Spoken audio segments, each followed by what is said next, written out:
What is up, everybody? This is iBreak Cards, and welcome back to our third episode of Cardboard Talks.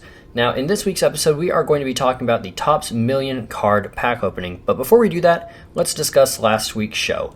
Basically, I talked about what happened when a breaker busted some 2019 Prizm basketball, damaging a $600 card that he incorrectly put into a one-touch magnetic holder, buying that card back and basically tearing it to shreds to make an example not only of the situation, but apparently how the card wasn't even damaged in the first place.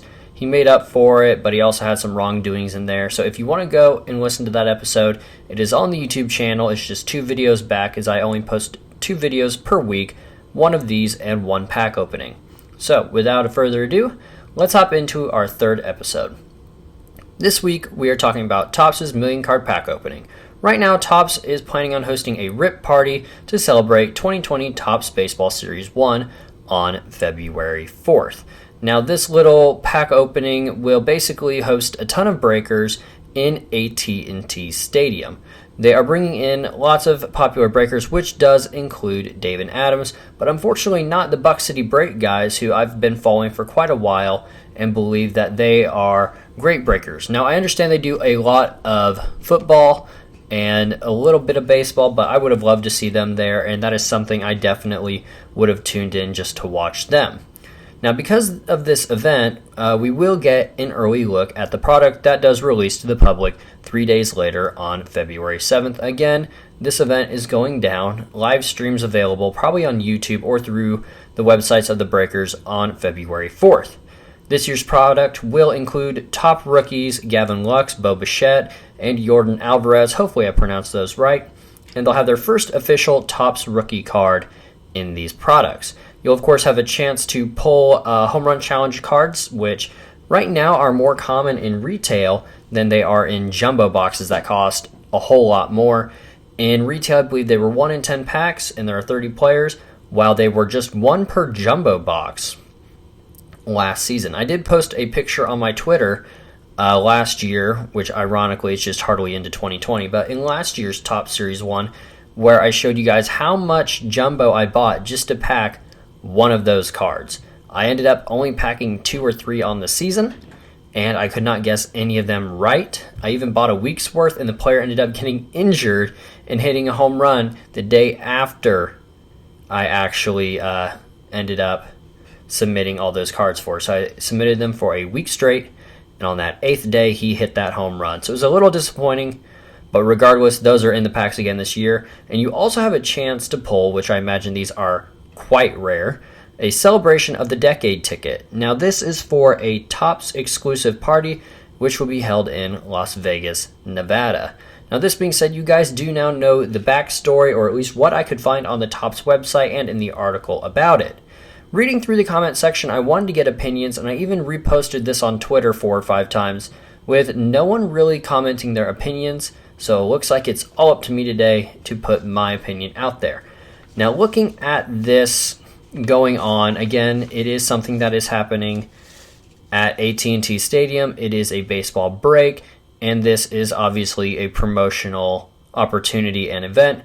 I could only find things I disliked about this occurrence or this event that were going on early February. I could not find anything positive to actually say. So let's just start with the cons. As I mentioned earlier, this is a million card break, and a lot of breakers are going to be there, but not a lot of popular breakers who should be there, including the Buck City Break guys. Now, they are breaking a million cards. This is the equivalent, if my math is correct, to over 2,170 jumbo hobby boxes. If you want to be precise, it's 2,174 or 2,977 regular hobby boxes. That's a lot of cards. Now, I will tell you guys, breakers such as Davin Adams, and I haven't seen anybody else, has some breaks they're doing, maybe all their breaks, where they are not shipping base. So if you pull one of those 3 big rookies, including Gavin Lux, Bo Bichette, or Yordan Alvarez, you don't get those rookie cards sent to you as far as I'm concerned. You'll probably only get your inserts, your numbered, and your hits, which is quite unfortunate, but I understand that it is a pain to not only sort, because I'm sure they bought quite a few cases to rip and ship, that shipping would be a absolute nightmare that would take weeks on end if just a few people were doing it. Now, I will also say that I believe these boxes will be juiced. And by juiced, I mean like the baseballs of last season when we saw that spike in home runs that were hit. We saw that just huge, all of a sudden, upturn of just dinger after dinger. Home runs were hit all the time. They wanted to bring more people to watch the games, which honestly, more home runs doesn't make me want to watch a game. Going to a game makes me want to watch the game, or the playoffs makes me want to watch the game. With so many games, it just doesn't feel as special to watch every game. Football is special because I think they have less than 100 and something games a season, or even less than basketball. Now, as I was saying, going back to these juiced boxes, I basically think that these boxes, due to the fact that this is a promotion event, and they are trying to make money, and they are trying to get people to watch this and go out and buy the boxes on release day or release week, I think they are going to have a lot of great cards in them, which is unfortunate for the average collector like myself, who will go out to their LCS, and if you don't have an LCS, your Walmart, your Target, or if you don't have either of those, or an LCS, your online retailer.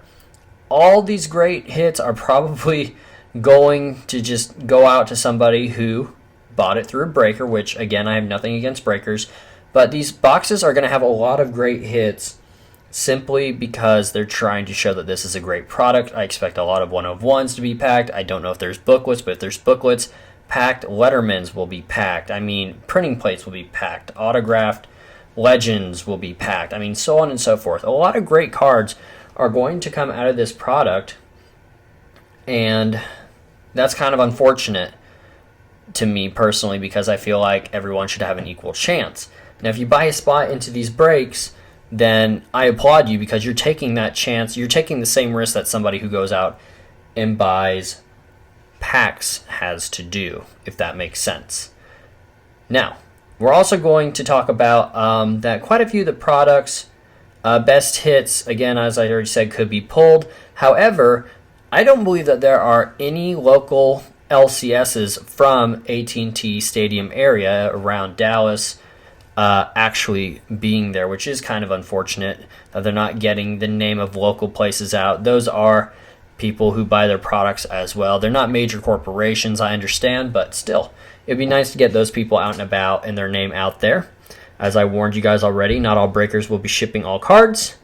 And the one thing I found that was a little odd about this, and somebody pointed it out, and I was like, of course, why haven't I thought of this, is that this isn't being done in a baseball stadium. This is a baseball product being opened in a football stadium, of all places. Now, I'm not sure, because I don't work for Topps, of course, if they called every stadium that was a dome, because you got to worry about weather, and weather damaging the cards. You got to worry about microphones like the one I'm tapping on right now, and you can see the difference that some wind could make right there as I blow on my mic. So you got to worry about, if you're outside wind and all kinds of weather damaging cards, making it hard for people to hear what the breaker is saying and whatnot. But if you do it inside on the field, I think that would be really cool. And maybe you'd have to get an AstroTurf outfield or something like that, but it would still be awesome. Now, I understand at the same time that baseball fields, I don't know, maybe they look smaller than football fields. I don't know which one has more square footage or anything like that, but they've chosen to do it on a football field, and to me that's just odd. Lastly, they did say that this is not open to the public, which was the final straw for me, because being able to allow kids in possibly would be really cool. So imagine all the breakers were, and again, I don't know how many breakers there are, but imagine they were all in one end zone, and from the 50-yard line to the other end zone, they could have activities for kids to come in and, do bouncy castle, or they could have Topps representatives possibly, doing something along the lines of selling older products that they're trying to get rid of, products, that they're desperate to get rid of, products that make LCSs buy just to be able to get in Black Friday packs and things like that, because it's a lot of that garbage products that they're required to buy, just unpopular sports, Star Wars products that are multiple years old, things like that. They could just put those in, and I'm sure people are coming with an itch to rip some packs to see some cards, and people would buy that stuff and probably get some decent stuff from time to time.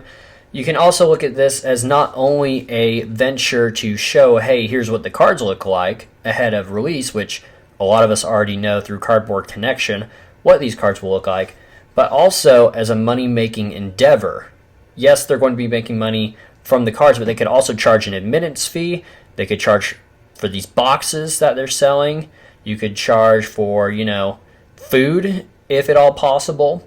Now, granted, I understand that maybe they'd have to eat not on the field but in the stands. I understand that people may come to the field just to want to damage it. I get that. I get all these things. You have to watch who you're welcoming into your home and into your stadium, and I get that.